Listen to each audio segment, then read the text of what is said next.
What's up, everybody? Welcome back. We're here with some more NFL DFS picks and lineup advice. This time for the single game showdown slate on DraftKings and FanDuel. Thursday Night Football, Chicago Bears, Washington Commanders. Yes, another fantastic primetime showdown slate. Welcome, I'm Brian Jester, co-founder here at Occupy Fantasy, single game $1 million winner. And if you are new to these videos, what we do, we talk about the injuries that impact the slate. We analyze low risk contests and lineup constructions for how to beat those 50-50s, double ups, and head to heads. And then what most of you are interested in, how to win the biggest prizes that DraftKings and FanDuel have to offer. It's a terrible game, but we still have $1 million up for grabs on DraftKings, 150K up for grabs on FanDuel. And we're going to give you strategies and angles to attack those contests as well. So if we get started, the injury reports are pretty light for both teams. The biggest area that we have to discuss, and it was an issue last week, and we saw the Broncos have success through the air, is the Chicago defensive backfield, their corners and their safeties. Now, they're still without uh, potentially four of their five starting DBs, including a backup. So, starting cornerback is out, starting free safety is out, starting slot cornerback is out. The backup slot cornerback is out, and Jaquan Brisker, their starting strong safety, he was injured in practice yesterday, maybe Tuesday, tweaked his hamstring. Now he's listed as questionable. Never like to see those late soft tissue injuries added to the injury report. So he's highly questionable. If he's out, that means starting free safety, starting strong safety, starting outside corner, starting slot corner, backup slot corner, all out in this game. Not great if for a defense that is already struggling this year to miss that many DBs. We have to like the Washington passing game as a result. As far as positional players, no major injuries to discuss. Chase Claypool not injured, dealing with team issues. He is out, so we'll see Equanimeous St. Brown in his place instead. That's really it. Those are the backups and replacements and substitutions that we have to think about for this slate. Now, if we think about low risk contests, like I said, 50-50s, double ups, head to heads, you just have to beat half the field to double your money. If you've watched these videos, you've read our showdown guide, you know that we try to lock up all the scoring in the best way that we can, play the values. Unfortunately, we can't really do either one of those very clearly tonight. So let's start on DraftKings here. And Justin Fields is going to be the most popular player on the slate. We're projecting north of 90% total ownership on DraftKings. And price is a little prohibitive at $1,200 more than Terry McLaurin in the captain spot. But as a 6-point favorite with the defensive back injuries on the other side, you have to like Sam Howell as the safest, highest floor ceiling captain for low risk contests tonight. Then we put in Fields. And then we try to put in both lead running backs, Khalil Herbert and Brian Robinson. That leaves us with 35.50 per player. We could do this, and we could play. Let's look down below in the 3K range. We could play St. Brown, the wide receiver 3, on a terrible passing offense. We could play Antonio Gibson, truly lock up all the backfield scoring for Washington. But it's kind of tricky after that, right? No real true value plays down here. And then we can only play one kicker or defense in what should be a lower scoring game. The other concern here is we would be playing the highest projected owned defensive or special teams player in this game in the Commanders defense. Priced up at $5,400, does not matter.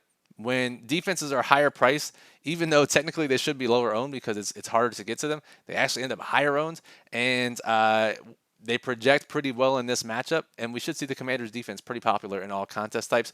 So it feels kind of unsafe not to get to Commanders defense in your low risk lineups in the event that they put up 20 plus points and now you're drawing dead in your low risk contest. So there are a couple ways to do this. You could play the Commanders defense in your captain spot.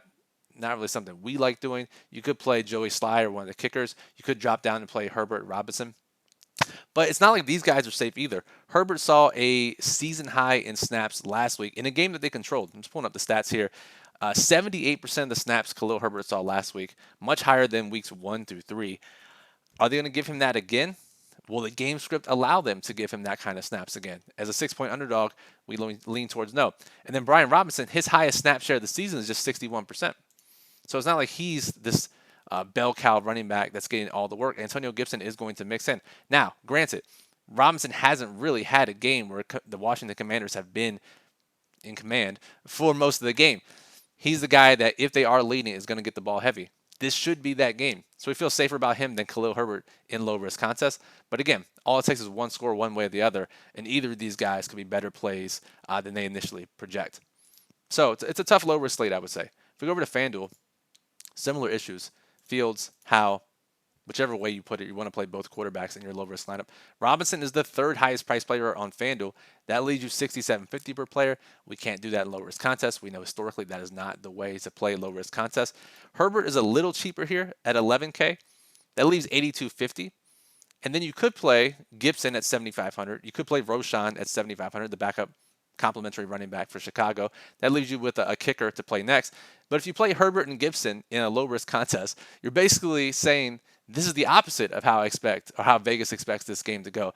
If we wanted to play in a Washington leads the game, the most likely outcome for our low risk contest, which is what we want to do, then we would play Brian Robinson and Roshan Johnson, but we can't really fit that in. So you're going to have to make some sacrifices one way or the other. I do not think this is a fantastic low-risk slate. In fact, it's not a great high-risk slate as well. We do have some ideas for it. But overall, it's a pretty gross, pretty difficult slate for a multitude of reasons. I do think you can make some lineups that you like in low-risk contests and play it that way. But just know that it's not safe by any means. All right, let's talk about high-risk contests now. This is where it gets interesting. This is where the biggest prizes are. This is why a lot of you tune in. So let's go back over to DraftKings. And I'll give you some angles that I'm thinking about, what we think the field is going to do, how we can get different for these high-risk contests. I'll first start by saying on DraftKings, our Occupy model looks at historical data, tries to predict ceiling performances based on pricing. And we have rankings for DraftKings and FanDuel in our model as a result. And our model on DraftKings tonight, the top 11 plays in our model for DraftKings, 9 come from Washington, which is crazy. You really don't see that very often. Even in games where we expect blowouts, we do see some sort of balance, at least more balance than that 9 versus 2 Washington versus Chicago distribution we see in the model tonight. I think a lot of that has to do with how Chicago's offense operates or fails to operate, and how Washington does have a lot of guys who see the field and are decently priced. So first thought, just seeing that, is let's build Washington-heavy lineups. The field won't do it as often as I think, because of Fields, because of Chicago's kickers and defenses, because of some cheaper Chicago players potentially. So I don't know. I think Washington onslaughts 5-1, 4-1 on FanDuel are certainly the first thoughts that come to mind when building lineups for tonight. Now, the field is definitely not going to build Chicago-heavy lineups as underdogs, as very few offensive players to use. Can you do that? Sure. Would I do it? I don't know if that's an angle I would go after watching Chicago's offense for most of the season. The receivers in this situation, this kind of reminds me of the Seattle Giants game from just as recently as Monday night, where we have a lot of receivers and tight ends that are priced 5K or higher, that just because they have to be priced there because there's nobody else to put there. So when you have Herbert and Robinson, who we talked about the fragility in their workloads, you go down Dotson, hadn't seen a ton of work. In fact, let me run through their expected fantasy points per game based on their opportunity through 4 weeks. Expected fantasy points looks at targets, air yards, where those targets are being seen on the field, and spits out a formula. How many points are these guys expected to score per game based on how they've been used so far? And we have just 2 guys with double-digit expected fantasy points per game in the receiver and tight end rooms for both sides. So we start from the top. Terry McLaurin, expected to score 12 fantasy points per game in this offense so far. It's not great for someone who's priced at $10,200. Next, we have DJ Moore. His expected fantasy points per game is 15, so the highest on the slate for the receivers and tight ends. But again, still paying $10,000 for that. Not great. Next, we have 2 guys with an expected fantasy points per game total of 8. That is Jahan Dotson, 7K for 8 points per game we are projecting. And then Cole Kmet, 6,400 for 8 points per game. When you figure that almost all of that came last week in week 4 against the Broncos. Not great. Then we have Curtis Samuel. Let's scroll down. 6 expected fantasy points per game. We have Darnell Mooney at 5K. 5K for 3 expected fantasy points per game. Logan Thomas, 4 expected fantasy points per game. He's a little more expensive, $5,200. An extra $200 for that extra expected fantasy point per game. And then St. Brown, obviously just based on 1 week of work. Last week he was inactive the first 3 weeks. Just 3 expected fantasy points, which is the best expected fantasy points per dollar at $1,800 compared to all these other guys. So, like that Seattle and Giants game we saw on Monday night, there's a chance to leave a lot of salary here that you normally wouldn't feel comfortable with, because any of these guys basically from the kickers up, so $4,800, Roshan Johnson, all the way up to, I would say, Jahan Dotson, so $4,200 to $7K, can be outscored by the kickers and defenses, which means we can leave 3K plus on the table, $3,000 or more in salary on the table, and actually feel okay about it in this type of game. So that's leaving salary is a very interesting and probably profitable idea tonight, even in your smaller contests. I found myself on Monday night, even in my small field GPPs in that Seattle and Giants game, looking at, wow, I can leave $3,000 or $4,000, and typically this would feel very unprofitable, very minus EV. But in that particular game, and this game sets up pretty similarly, I think you can do that a lot of times, especially if you're playing the kickers or defenses and playing for a lower scoring game. Let's talk about Justin Fields now. Like I said, projected 90% plus ownership. We expect him to approach or eclipse 50% MVP ownership on FanDuel at 17K. So there are two ways to play it here, I think. If you want to avoid how the field is used. The field is going to play Fields naked or with one pass catcher. We're going to see a lot of 1-4 lineups on FanDuel. Chicago's Justin Fields in MVP, 4 Commanders in the flex. DraftKings, we're going to see 1-5 lineups. Fields in the captain because of his rushing ability, theoretical rushing ability, and 5 Commanders in the flex. So don't do that. The field's going to do that for you. So don't do that. Two ways to play it. One is just to fade Justin Fields. We got him as a 6-point dog in this game. Last week, when he had his big game, let's just look at it, against potentially the worst defense in NFL history. Gave up 70 points against Miami. Gave up 28 to the Chicago offense that had been struggling. Hadn't scored over 20 points through the first 3 weeks. All of his production came in the passing game, right? 335 yards, 4 passing touchdowns, just 25 rushing yards, no rushing touchdowns. It's not like the Fields we saw last year where he's running all over everyone. They're still not using him properly in the run game. Yes, he had 9 attempts in week 1, 11 in week 3 against Kansas City in a big trailing game script, but they're still not designing rushes for him. So if he's not getting the expected rushing production that he's priced at, that people are playing him for, the casual players who are clicking his name thinking about his rushing ability are playing him for, and last week's passing outlier only came because they were playing one of the worst defenses in NFL history. His floor and ceiling combination is a little bit lower than we saw last year, than his 4th, 5th round ADP we saw in best ball tournaments before the season started. So when you consider all that, I think fading Fields has a lot of merit, and playing whether it's Chicago pass catchers, Chicago running backs, playing Washington heavy lineups, as I mentioned at the top of the show, it makes a lot of sense, and get leverage over a guy who's going to be 80% plus owned and potentially even 90% plus owned. This isn't like a Lamar Jackson, Patrick Mahomes 90% plus owned quarterback.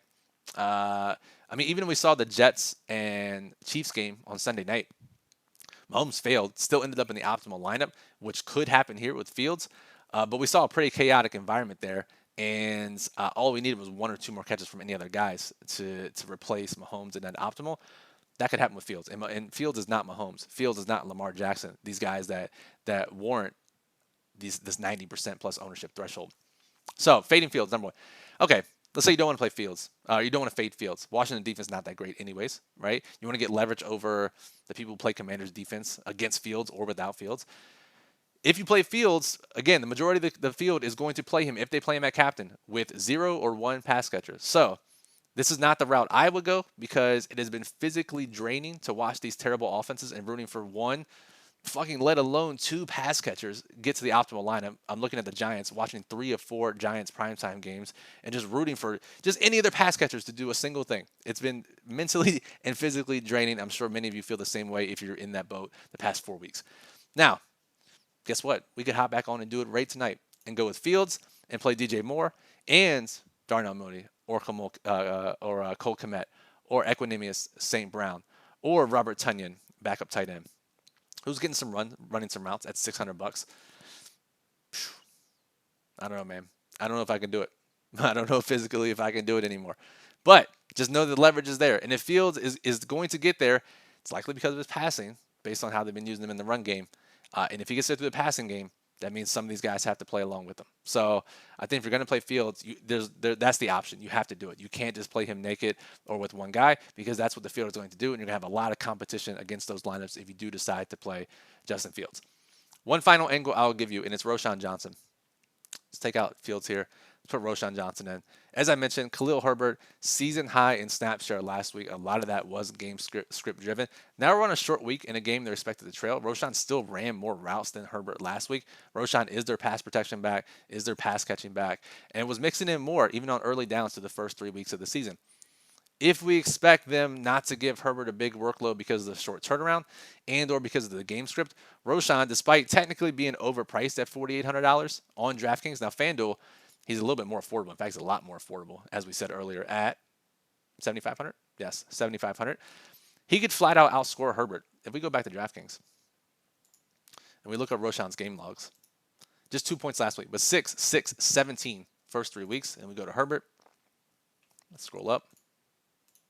4, 6, 11. Yes, he outscored Herbert the first 3 weeks of the season. Just didn't outscore him last week. So now we get a guy who's outscored his backfield running mate 3 of the 4 weeks this season for significantly cheaper pricing in a spot that makes a lot of sense at lower ownership.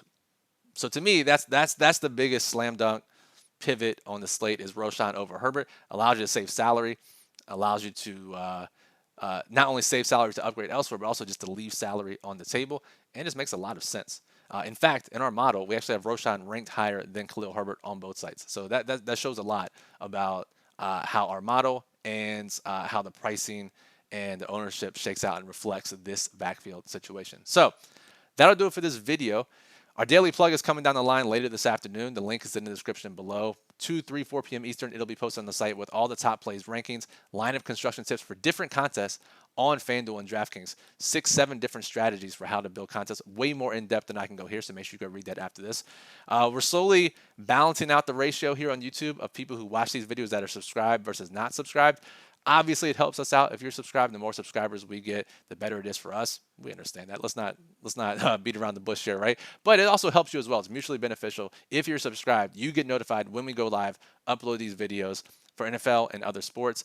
The schedule changes sometimes. By being subscribed and having the notifications on, you'll just be notified whenever those changes happen and whenever we post a video. So it's helpful for you if you like these videos. If you don't like these videos, just exit. You don't have to watch them anymore. So give us a thumbs up. If you like the video, that just lets us know that you do like the content. We try to get as many likes as we can. Helps us out. Again, helps us. We know that. But just show your support by giving us a thumbs up. I'm good. I run this company, but the more likes, the more subscribers, the more members we get. It helps us give our other team members more opportunities to write, to create videos. So the more support we get, the more content we can give you. So that's as fair as I can say it. And if you have any questions, comment on the video below. I'll happily answer them before the slate starts tonight. If you have any concerns, comments, want to chat with each other, drop a comment on the video below. And if you want to chat with other members of the community, chat directly with the staff. Join our Discord server, OccupyFantasy.com/Discord. That link is also in the description below. So, Brian Jester for Occupy Fantasy, thank you for listening and good luck in tonight's excellent, amazing Bears and Commanders primetime showdown slate.